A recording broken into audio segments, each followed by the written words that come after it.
طلع البدر علينا من ثنيات الوداع وجب الشكر علينا ما دعا لله داعي أيها المبعوث فينا جئت بالأمر المطاع. பிஸ்மில்லாஹிர்ரஹ்மானிர்ரஹீம். கண்ணியமிக்க முஃமினீன்களே, நமது உயிரினும் மேலான கண்மணி ரசூலுல்லாஹி ஸல்லல்லாஹு அலைஹி வஸல்லம் இடத்திலே ஒரு அன்சாரி சஹாபி ஒருவர் வந்து கேட்கிறார்கள், மன் அகியசுன்னாஸ், நாயகமே, புத்திசாலிகளிலேயே மிக சிறந்த புத்திசாலி யார்? அறிவாளிகளிலே மிக சிறந்த அறிவாளி, இவர் சிறந்த புத்திசாலி என்று யாரை சொல்லலாம் என்று கேட்கிறார். கண்மணி ரசூலுல்லாஹி ஸல்லல்லாஹு அலைஹி வஸல்லம் சொன்னார்கள், அக்ஸருஹும் லில் மௌத் வ அக்ஸருஹும் இஸ்திஅதாதன் லில் மௌத். யார் மரணத்தை பற்றி அதிகம் சிந்திக்கிறார்களோ, மரணத்திற்கு பின்னால் உள்ள வாழ்க்கைக்கு நாம் என்ன செய்து வைத்திருக்கிறோம் என்று யோசிக்கிறார்களோ, அவர்கள்தான் சிறந்த புத்திசாலின்னு சொன்னார். பொதுவாக நம்முடைய வாழ்க்கையில கடந்த காலம், நிகழ்காலம், எதிர்காலம்னு ஒன்று இருக்குது. கடந்த காலத்தில் ஏதோ சில கசப்பான உணர்வுகள் நமக்கு வாழ்க்கையில் நடந்திருந்தாலும் அதையே நினைச்சுக்கிட்டே இருக்கிற ஆளு வெற்றி பெற மாட்டேன். நிகழ்காலத்தில் ஏதாவது நிகழ்ச்சி நடந்தாலும் இனிமேல் இப்படிப்பட்ட பிரச்சனைகளிலிருந்து மாறி நம்முடைய எதிர்காலத்தை எப்படி சீராக்குவது என்று சிந்திப்பவன் தான் புத்திசாலி, முயற்சிப்பவன் தான் புத்திசாலி. அந்த அடிப்படையிலே நம்முடைய அடிப்படையான எதிர்காலம் சொர்க்கம். அங்கிருந்து தான் வந்தோம், இன்ஷா அல்லாஹ் மீண்டும் அங்குதான் அல்லாஹ் நீண்ட ஹயாத்தையும் தர வேண்டும், எல்லா பாக்கியத்தையும் வந்து முடிவாக செல்ல வேண்டியது. அல்லாஹ் இர்ஜிஇலா ரப்பிக், உங்களுடைய ரப்பின்பால் திரும்பி வாருங்கள் என்றுதான் அல்லாஹ் சொன்னான். சொர்க்கத்தின் பக்கம் திரும்பி வாருங்கள், நம்ம இருக்கிற இடம், இருந்த இடம். அது மாதிரி நம்முடைய எதிர்காலத்திற்குண்டான நிலையை சிந்திப்பவன் தான் புத்திசாலி என்று அல்லாஹ்வுடைய ரசூல் அவர்கள் சொல்வார். ஒரு முஃமினுடைய உண்மையான எதிர்காலம் ஆகிரத்தினுடைய நிலைப்பாடு தான், அதனுடைய தொடக்கம் தான் மரணம். அருமையானவர்களே, யாராயினும் சரி, உன்னுடைய வயது, பருவத்தினுடைய நிலை, பிறக்கும் பொழுதே இறந்து பிறந்த குழந்தைகளும் இருக்கிறார்கள், பிறந்த உடனே இறந்தவங்களும் இருக்கிறாங்க, சிறு வயது, அது மாதிரி இளம் வயது, முதுமை, நோய், பல்வேறு நிலைகளிலே உன்னுடைய வயதாக இருந்தாலும் சரி, எங்கு எப்படி மரணம் வரும் தெரியாது, எப்போது வரணும், எப்படிப்பட்ட நிலையில் வரும் யாருக்கும் தெரியாது. அல்லாஹு தஆலா துன்யாவில் பிறந்த யாராயினும் துன்யாவை விட்டு மரணமாகித்தான் தீர வேண்டும். அது எப்பொழுதென்று அல்லாஹ் மறைத்து வைத்திருக்கிறான். ஆனால் அதை பற்றி யோசித்து, அதனால உலக வாழ்க்கையில நம்ம எந்த செயல்பாடு இல்லாமல் இருக்கணுங்கிறதெல்லாம் இல்லை. ஸல்லல்லாஹு சொன்னாங்க, குல்பித்து, அதாவது துன்யாவில் வந்து நீ எப்படி வாழணும்னா நிரந்தரமா வாழ போற மாதிரி திட்டமிடு, அதெல்லாம் செய்யுங்க. ஆனால் ஆகிரத்தை நினைக்கும் பொழுது எப்படி வேண்டுமானாலும், எப்பொழுது வேண்டுமானாலும், எந்த நேரத்தில் வேண்டுமானாலும் மரணம் வரலாம். அதற்குண்டான ஒரு தயாரிப்பில் இருப்பவன் தான் உண்மையான புத்திசாலிங்கிறது அல்லாஹ்வுடைய ரசூல் சொன்னான். கடந்த வாரத்துல உலகத்துல இரண்டு முக்கியமான நபர்கள் இரண்டு பகுதிகளில் மரணமாக இருக்கிறார்கள். ஒன்று யாருன்னா, அமெரிக்காவுடைய முன்னாள் செனட்டர் கான்சஸே கிரஹாம் சொல்லி ஒரு ஆள். அவர் வாழ்க்கையில் அவர் லட்சியமா வச்சிருந்தது என்னன்னு சொன்னா, இந்த காசாவை, இந்த பலஸ்தீனத்தை அழிக்காமல் நான் விடமாட்டேன், பலஸ்தீனத்தை அணுகுண்டு போட்டாவது அந்த பலஸ்தீனத்தை தரைமட்டமாக்கி ஒன்றுமில்லாமல் ஆக்காமல் என்னுடைய முடிவு வராதுன்னு சொல்லிட்டு இருந்தார். அப்படிப்பட்ட அந்த கிரஹாம்ங்கிறவர் அவர் போன வாரம் மரணமாயிருக்கிறார். அதே போல இன்னொரு ஆள் யாருன்னு சொன்னா, கத்தார் நாட்டினுடைய முன்னாள் அமீர் ஷேக் ஹம்மாத் அவர்கள். அவர் யாருன்னு சொன்னா, அந்த காசா பகுதியில இக்கட்டான சோதனையான, யாரும் செல்ல முடியாத அந்த கட்டத்திலையும் நேரடியாக, தான் பெரிய பொறுப்பில் இருந்தாலும் கூட நேரடியாக சென்று அந்த மக்களுக்கு ஆறுதல் சொல்லி, அவருடைய கல்வி, பொருளாதார ரீதியான காரியங்களிலே நல்வுதவிகள் செய்து, இன்றளவிலேயும் அந்த காசாவினுடைய பேச்சுவார்த்தையில கத்தார் நீடிக்குதுன்னு சொன்னா அதுக்குண்டான காரணம் இந்த ஷேக் ஹம்மாத் அவர்கள் தான். ரெண்டு பேரும் ஒரே நேரத்துல கிட்டத்தட்ட மரணமா இருக்கிறாங்க. அதாவது உலகத்துல பெரிய காலம் பெரிய விந்தையானதுன்னு சொல்லுவாங்க.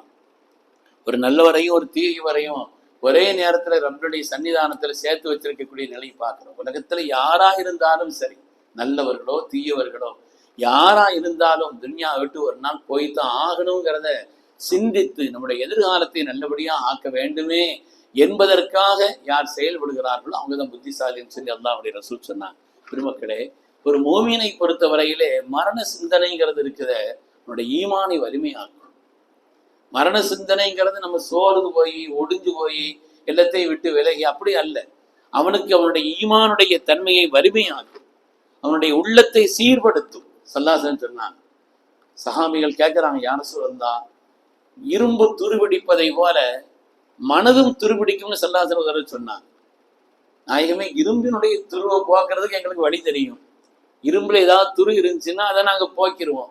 ஆனா மனதிற்குள்ளே துரு பிடிக்கிறது என்று சொல்கிறீர்களே, அந்த மனதினுடைய துருவை அழுக்கை நாங்கள் எப்படி போக்குவது என்று கேட்டபொழுது சொல்லாங்க, நாங்கள் 2 விஷயத்தை கொண்டு போக்கலாம். ஒன்று, அதிகமாக அல்லாஹ்வுடைய திலாவத்தை குர்ஆன் ஓதுவது. குர்ஆன் ஓதுவதை கொண்டு மனதினுடைய துரு, அதுல இருக்கக்கூடிய அழுக்குகள் நீங்கும். 2வது, திக்ருல் மௌத், மௌத்தை பற்றி யோசி. யாருடைய மௌத்தை பற்றி யோசிக்கிறது இல்லை. நம்முடைய மரணம் எப்போ வரும், எப்படி வரும், எங்க வரும், எந்த நிலையில வரும் தெரியல. அல்லாஹ் அதனுடைய நிலையை சீராக்க வேண்டும் என்பதற்காக யோசிப்பவன் இருக்கிறானே, அல்லாஹ்வுடைய ரசூல் சொன்னார்கள், உள்ளத்தை சீர்படுத்தும். தேவையில்லாத மேலெண்ணங்களை பேராசைகளை விட்டும் நம்மை பாதுகாக்கும். அந்த மரண சிந்தனை என்பது ஒரு மூமினை பொறுத்தவரையிலே பேராசை விட்டு பாதுகாக்கக்கூடியது. மனுஷனுக்கு அழிவை ஏற்படுத்தக்கூடியதுல முக்கியமானது பேராசை. பெருநஷ்டம்ங்கிறாங்க இல்லையா, எல்லாத்துக்கும் அடிப்படையான பாவங்கள்ல ஒன்று அந்த பேராசை. அது மாதிரி மீதமுள்ள வாழ்க்கையை சீராக்குவதற்குண்டான வழியை தரும் மரணத்தை சிந்தனை என்பது. இனிமே நம்ம நல்லபடியா வாழணும், எப்படியோ கழிச்சிட்டோம், இனிமேல் நம்முடைய வாழ்க்கையை சீராக்கணும். ஏனென்று சொன்னால் எப்படி வாழ்கிறானோ அப்படித்தான் மரணம். தமுத்தூனக்கமா தஹ்யௌன, வாழ்வதை போல் மரணம். ஒத்தொஷரூனக்கமா தமுத்தூன், எந்த நிலையில் மரணிக்கிறீர்களோ அப்படித்தான் எழுப்பப்படுவீர்கள் சொன்னார். வாழ்வது போல் காலமெல்லாம் ஒரு நிலையிலேயே இருந்து கொண்டு மரணம் அதுக்கு மாற்றமா வராது, இருக்கும் நிலையில் தான் மரணம். அது மாதிரி காலம் எல்லாம் எப்படி மரணிக்கிறாரோ அதுபோல் தான் எழுப்பப்படுவார் என்று அல்லாஹ்வுடைய ரசூல் அவர்கள் சொன்னார். அது மாதிரி தௌபாவை பற்றி பிடிப்பதற்குண்டான வாய்ப்பு மரணத்தினுடைய சிந்தனை. மரண சிந்தனை இருக்குதே, எவ்வளவு காலம் என்னென்ன பாவம் எல்லாம் செய்துட்டோம், அல்லாஹ் நம்மளை மன்னிக்கணுமே, பரிசுத்தப்படுத்தணுமே என்று தௌபாவை பற்றி கொள்வதற்குண்டான ஒரு வாய்ப்பாக, ஒரு மூமினுக்கு உண்டான ஒரு பெரிய பாக்கியம் அல்லாஹ்வுடைய மக்ஃபிரத். லமக்ஃபிரத்து மினல்லாஹி வ ரஹ்மத்துன் கைரும் மிம்மா யஜ்மஊன். அல்லாஹ்வுடைய புறத்திலிருந்து மக்ஃபிரத் ஒரு மனிதனுக்கு கிடைப்பது இருக்கிறதே, வாழ்க்கையில் நீங்கள் சேர்க்கக்கூடிய எல்லா பாக்கியங்களை விட அது சிறப்பானதுன்னு அல்லாஹ் சொல்லும். அதனால் அந்த மக்ஃபிரத்தும் தௌபாவும் செய்வதற்குண்டான கிடைப்பதற்குண்டான ஒரு வழி மரணத்தை பற்றி உண்டான சிந்தனை. அது மாதிரி ஹுஸ்னுல் காத்திமா வாழ்க்கையில பெரிய பாக்கியம். யூசுப் அலைஹிஸ்ஸலாமுடைய வரலாறை அழகிய வரலாறுன்னு குர்ஆன் சொல்லும். ஏன்னா அவங்களுடைய வாழ்க்கை தொடர்பான எல்லாமே அழகானது. அதுல ஒண்ணு என்னன்னா அவங்களுடைய துஆவையும் சொல்லுவாங்க. ரப்பி கத் ஆதைதனி மினல் முல்க் வ அல்லம்தனி மின் தஅவீலில் அஹாதீஸ். அல்லாஹ்வே, உலகத்தை ஆட்சி செய்வதற்குண்டான ஒரு வலிமை எனக்கு தந்தாய், கனவுக்கு விளக்கம் சொல்லக்கூடிய அந்த நுட்பத்தை எனக்கு நீ கற்று தந்தாய். அந்த வலி துன்யாவல் ஆகிரா, துன்யா ஆகிராவில் என்னுடைய உதவியாளனும் நேசனும் நீதான். ரப்பே தவஃபனி முஸ்லிமன் வால்ஹிக்னி பிஸ்ஸாலிஹீன். ஆனா ஒன்னிடத்துல நான் ஆசிக்கிறது என்ன, இந்த உலகத்தை விட்டு பிரியும் பொழுது முஸ்லிமாக நான் மரணிக்கணும், நல்லோர்களோடு நான் சேரணும், அதுதான் ஆசிக்கிறேன்னு சொல்லி ஈசா அலைஹிஸ்ஸலாம் கேட்ட துவா இருக்குதே, துவாக்களில் ஆசை சிறந்ததுன்னு சொல்லுவாங்க. அதனால ஒரு மனிதன் ஹுஸ்னுல் காத்திமாவை அல்லாஹ் தன்னுடைய வாழ்க்கையினுடைய கடைசிய பாக்கியமா எப்படி இருக்குதுன்னு தெரியாது. அதை சிந்திப்பவன் மனிதன் தன்னுடைய வாழ்க்கையினுடைய கடைசியை நல்லபடியா ஆக்கி வைக்க வேண்டும் என்ற சிந்தனையை தருவது மரணத்தை பற்றிய சிந்தனை. உலகத்துல 2 உபதேசம் இருக்குதுன்னு சொல்லுவாங்க. ஒன்று பேசும், இன்னொன்று பேசாது. குர்ஆன், ஹதீஸ், மார்க் உபதேசங்கள் எல்லாம் இருக்கிறதே, அதெல்லாம் பேசும் உபதேசம். பேசாத நசியத் ரசூலுல்லாஹி ஸல்லல்லாஹு அலைஹி வஸல்லம் சொல்லி காமிப்பாங்க. பேசாத உபதேசம் என்பது கஃபாபில் மௌத்தி வாஹிலா, மரணம் என்பது ஒரு மனிதனுக்கு சிறந்த உபதேசி என்று சொன்னார். அதையோடு உபதேசியார் ஒன்று தேவையில்லை. பல மரணங்களை பார்க்கும் பொழுது அது நமக்கு செய்யக்கூடிய உபதேசம் எப்படி இருந்தாலும், எப்படிப்பட்ட நிலையில, என்ன திடீர்னு அப்படியெல்லாம் நம்ம யோசிக்கக்கூடிய அந்த மரணத்தினுடைய அந்த உபதேசம் இருக்கிறதே நம்முடைய வாழ்க்கையை பண்படுத்தும் என்று சொன்னார். உண்மையான பெருமக்களை அல்லாஹ் தஆலா நம்மை எல்லாம் சிறந்த புத்திமான்களாக ஆக்கி அருள்வானா. எல்லாம் நம்முடைய எதிர்காலத்தை, வாழக்கூடிய காலகட்டத்தில் உள்ள எதிர்காலத்தையும் மரணத்திற்கு பின்னால் உள்ள எதிர்காலத்தையும் அல்லாஹ் பாக்கியமானதாக ஆக்கி அருள் புரிவானா. எல்லோருக்கும் அல்லாஹ் நீண்ட ஹயாத்தை தந்தருள்வானா.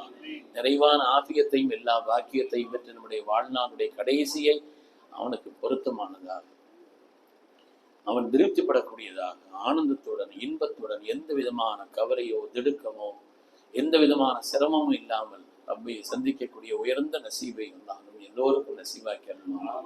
ஆமீன் ஆமீன் யா ரப்பல் ஆலமீன். வ ஆகிரு தஅவானா அனில் ஹம்துலில்லாஹி ரப்பில் ஆலமீன்.